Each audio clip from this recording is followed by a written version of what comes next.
Hello everyone, welcome to the podcast. Episode 4. Let's go. You're all gonna like this one. This is a very interesting story. It's also a story of when he actually nearly died, because like I say, it's really interesting. There's a lot to it, so it might be a little bit extended, to be honest, but we'll see. It's a story of when I was around 19, met a girl, fell in love.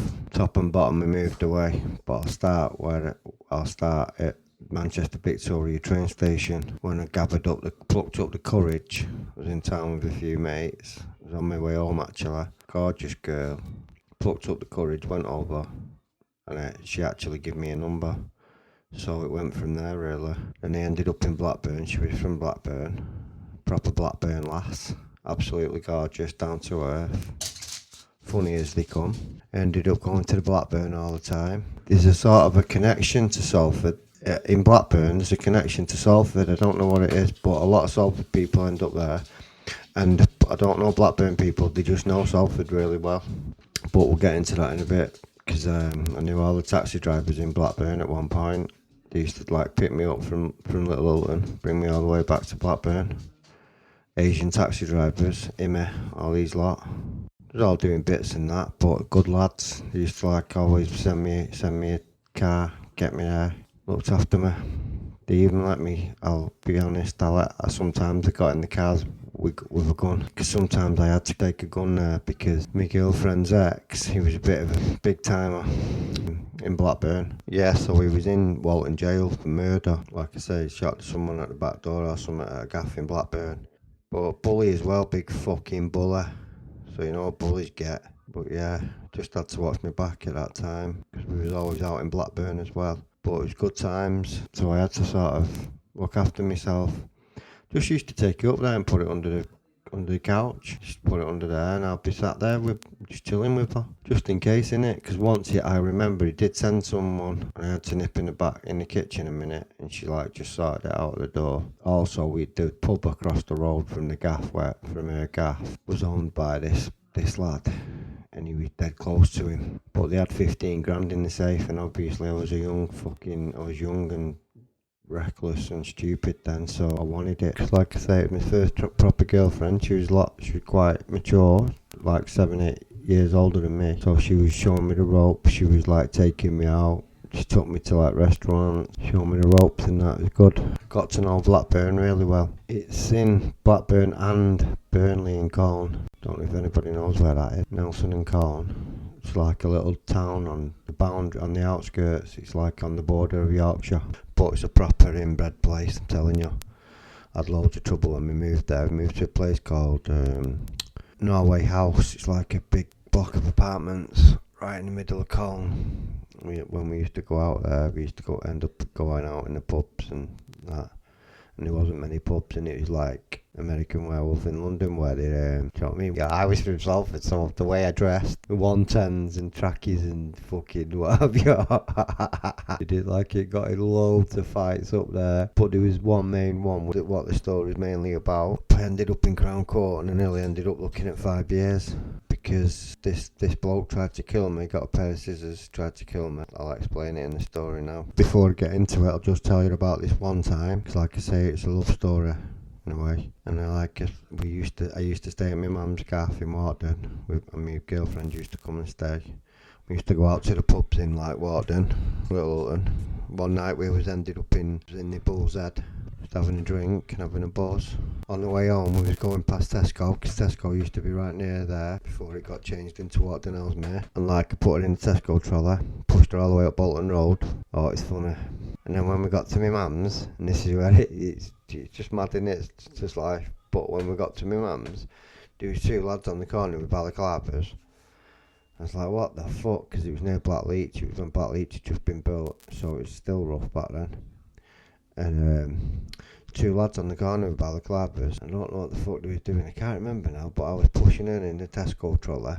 Next thing you know, I don't know, I think they was running across the road near Leo's, near the shop, Leo's. They had a gun and started firing shots. Honestly, so me and her, we ran into my mum's house. But I was pretty mad then, because I was young and that, and I just grabbed the meat cleaver, ran back out, I don't know why, but ran back out there, chased them actually, chased them onto Blackleach.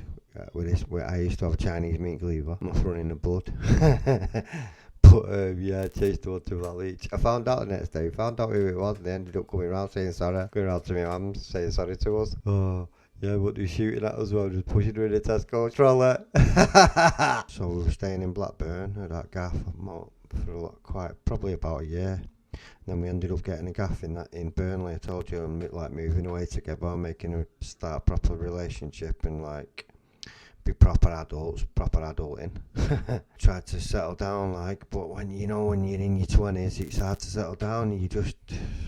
Life moves fast. So we met a lot of good decent people, but also fucking loads of idiots. I ended up fighting with a lot of lads. One time I was fighting with one lad and his dad outside the apartments. A well-known family like around the area, obviously hard men.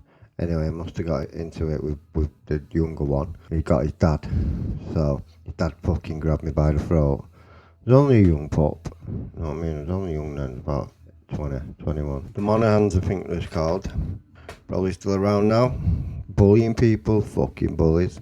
But met some real top people, real good sort of people. Big Dan, top lad, still speak to him to this day. Friendship for life. Carl and Annette. Carl, had loads of good times with Carl. Annette was my girlfriend, like mate, best friend. So it's like sometimes we used to go as a four. Go out and go do stuff together. But it was good times with Carl. He was an alcoholic. He's clean. He's like in recovery now. He's teetotal. But back then we used to drink. I used to drink a lot as well. Obviously, had some top times with Dan. Amazing. Sometimes, right, I was out in the countryside, so I remember once went and picked some magic mushrooms. What a day. It was like thunder and lightning a lot. There was a solar eclipse and we all went up onto the hill, onto the field at the top to watch it. Really good times. Didn't know it back then. All these Paul Prader. What a guy. He was like from Bradford or Leeds. The most broad, common Bradford accent you could ever get. Leeds, I think it was. Most broad Leeds accent. Really funny. He probably thought that about mine as well. They always used to take the piss out of mine, obviously. Manx and Salforders always get a piss took. Not as bad as Scousers though, are they? Is it? We used to go in the pub. We used to always go and watch football. That's how we used to get like into fights and stuff as well in the pub. We'll be playing pool or watching United. We'd always end up fighting with the lads. It was Crown Hotel pub. Oh, amazing. Food in there. Still remember it to this day. Oh, gorgeous. Still remember the lasagna. Absolutely spot on. That was in them days when food was proper. Really good pub. Dan, what a guy, Big Dan. Salt of the earth, mate, out of gold. He was Bernie. He was a good lad. He used to stick by my side. Once, I remember, with Bernie, I think it was that Monaghan.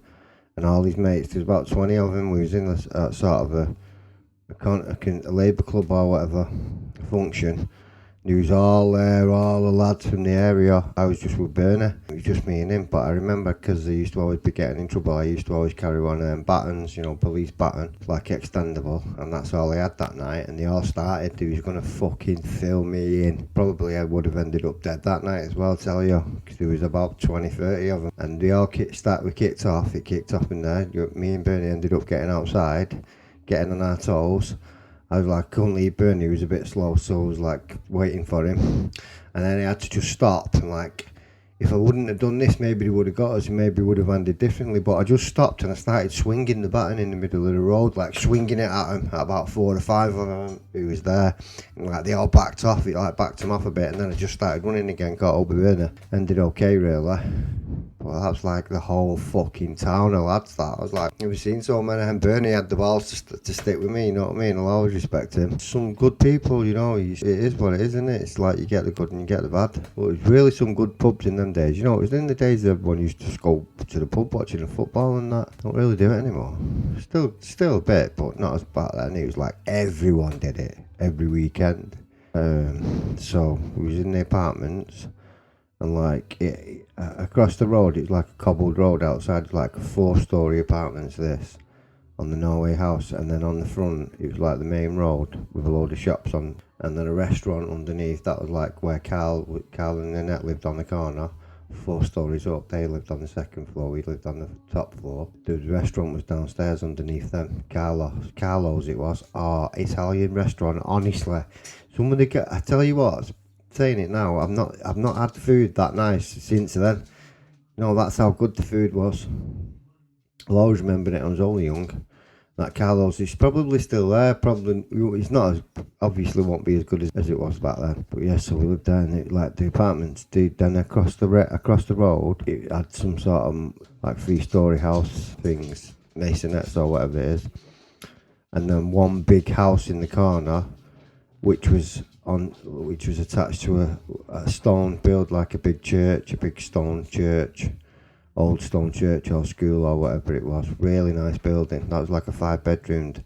This family lived there. Jeff and Eileen, proper fucking hillbilly family. Lad, he had about 5 or 6 kids. And this Jeff was about 6 foot, about 38 at the time. But massive, big giant. In the apartments we had this like caretaker guy called Al. The one who used to sign everybody up to the gaffs and that. He had these like his fucking little storage office at the bottom. You used to hear him shuffling about, cleaning and fucking. You could hear him, he's a right nosy bastard. He used to nosing outside the door, creaking, because they always, or in the hallway, always creak. But it's like one of the American apartments where all the front doors are like, it's inside and you go down a corridor and that's all the front doors.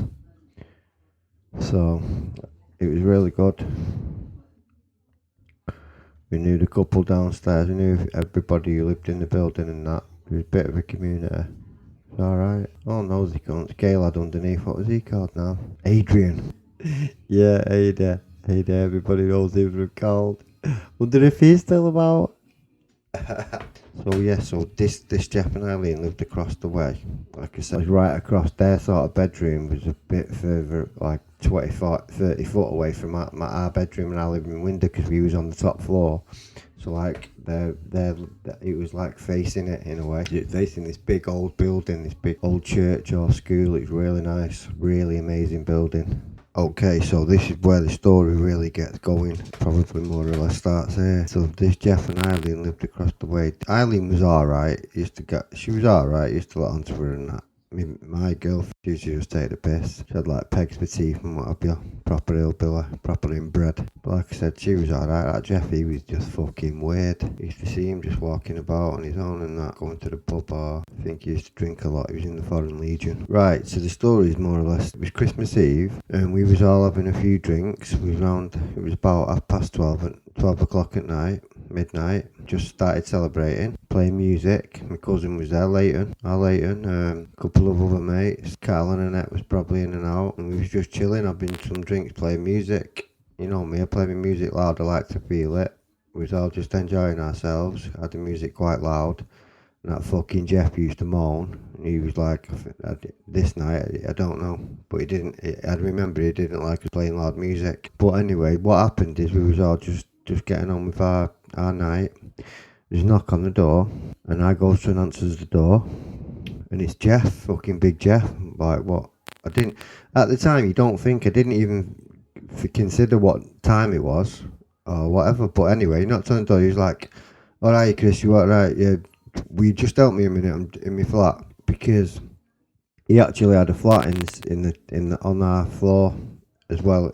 He must have had a flat, but he didn't live in it. He lived at her house across the road. You know what I mean? Obviously, I don't know, getting the benefits or whatever. So he had a flat there, and anyway, he knocked on the door and he asked. I'd had a few drinks, so I wasn't even bothered. I was just enjoying myself, and he asked. And at this time, I was young and naive, so he was like, "Hey, Chris, do you want to help? Do you just help me a minute? I've got to move this couch into my flat. Will you give me a lift? Give me a hand." I was like, "Yeah, you know me. Of course, I'll help anybody." So I was like, "Yeah, of course. Give me a minute. 1 minute, Jeff." So went with him, walked with him. So shut the door.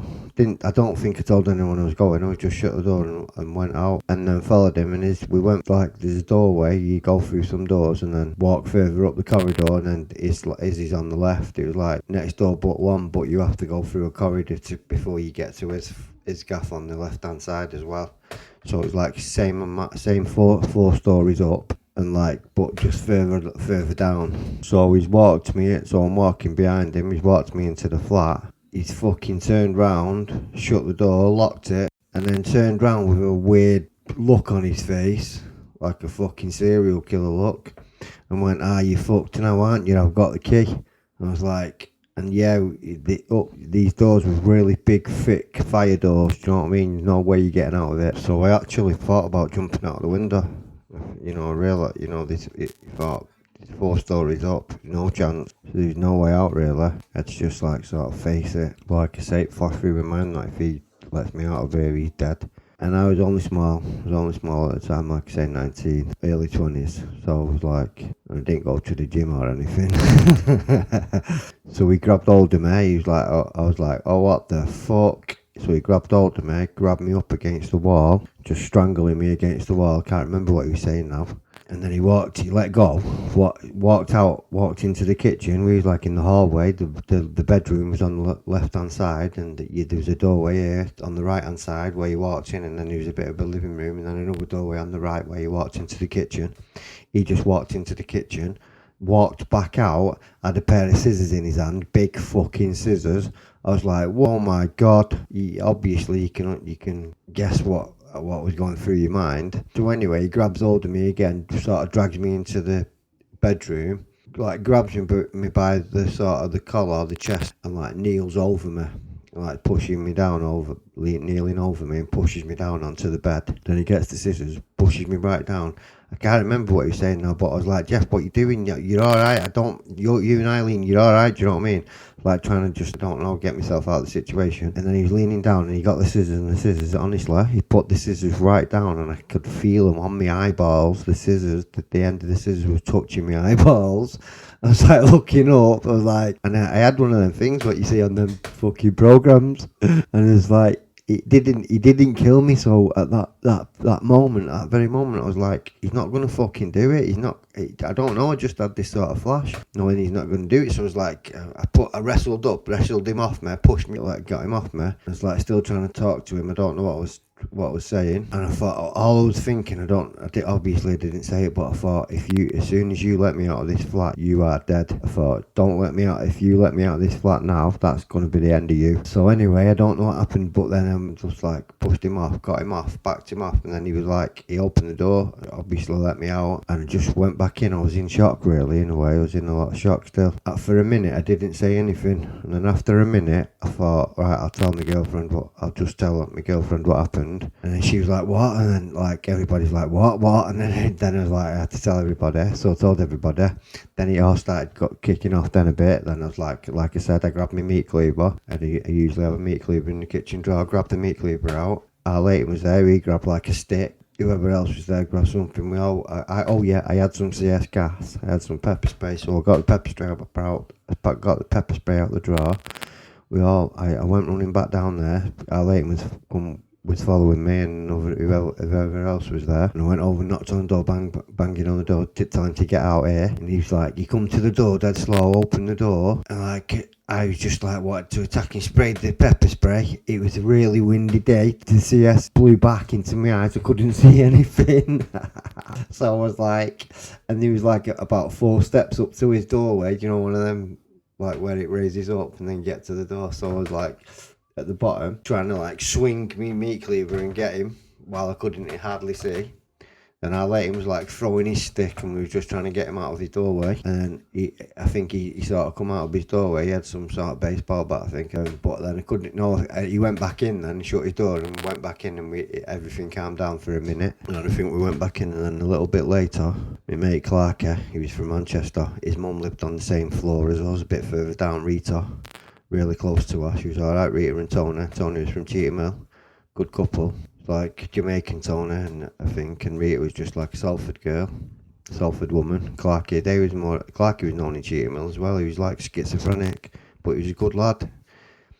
Anyway, he come back a bit later on actually, and he was like, just come to join in and have a party with us and enjoy himself. And then he was like, seeing what happened. Like, he was a bit mad, like I said, he was from Cheetham Hill as well. He's fucking crazy. He just went storming over there. I don't know whether he got a weapon or anything. He was just like banging on door, telling him to get out. But this Jeff, He actually opened the door, come out, he had some sort of pickaxe. I think it was like a pickaxe handle, bigger than a baseball bat. He started coming out swinging it. He actually swung it, and then what happened is someone must have phoned the police. And what happened is at that very moment, the police was turning round the corner, turned into the street, shone the front lights of the headlights of the car onto them two. And that's when he just swung the bat, whacked Clarky right round the head. Clarky like stumbled, went over to the railings, grabbed onto the railings. We was all like in the doorway and just don't know what we was doing. The police pulled up, stopped it all. That Jeff went back in his house, and then the police sort of come in and started trying to sort everything out. I can't remember what happened after that. This is where it gets interesting.